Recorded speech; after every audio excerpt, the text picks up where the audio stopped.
I love you. Yay. I love you. Yeah. I love you. Yeah.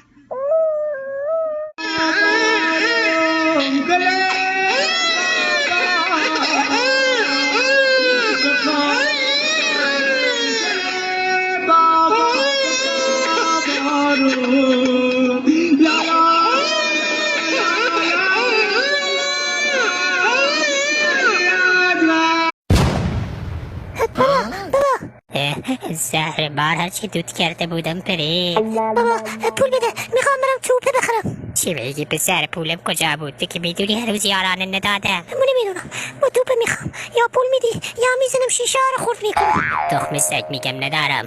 پول نداری؟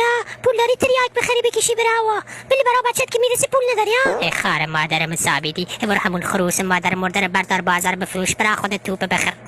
خروس دارم، خروس. من خروس منو بخرید، کمرش خیلی سفته، به هر مرغی چسیده، مرغ 5 تا تخم با هم زایده. آقا خروس منو بخر، جیر مادرت بیا خروس منو بخر. چرا کسی خروس منو نمیخره؟ خستش. پسر بیا اینجا ببینم. با منی؟ بله با تو هم. شونا خروس تو چند میفروشی؟ خروسون 1000 تومن. بیا تو خروستو بهم نشون بده ببینم چه خروسی داری. همینجا ببین. نمیشه، شوهرم شکاکه الان میاد، ما رو با هم ببینه براتو بد میشه برا من. خب باش. خب زود باش خروستو نشونم بده. خروسم ایناست دیگه، چرا نشونت بدم؟ احمق، این خروستو نمیگم، اون خروستو میگم. چی میگی؟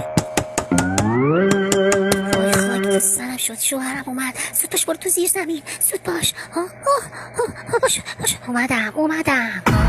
تو اینجا چی کار میکنی؟ فکر کنم شوهرمه. جانم به قربانت، آمدم یک بوس خوشگلی از تو بگیرم و بروم.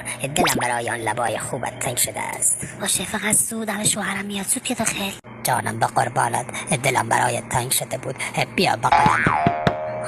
خاک به سرم شد، شوهرم اومد. زود باش برو تو زیر زمین، زود باش. یا خدا، باشه رفتم. تو دیگر چه موجودی هستی؟ تو اینجا چی کار میکنی بچه؟ تو خودت کی هستی کلک؟ دوست پسری خانم میاره. صدایت رو بیار پایین، مگر میخوایی مرا بکشتن بدی؟ خروس منو بخر. چی؟ خروس تو این وضعیت به چه درد من میخوره آخه؟ من نمیدونم، باید خروس منو بخری، مگر نه داد میزنم. ساکت باشه، میخرم. چند؟ 50,000 تومن. چی؟ 50,000 تومن برای یک خروس مردنی؟ من نمیدونم، میل خودت، اگه نمیخری داد بزن.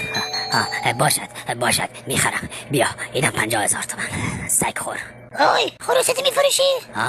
بله که میفروشم. چند میخری؟ 1000 تومن. چی؟ 1000 تومن؟ همین چند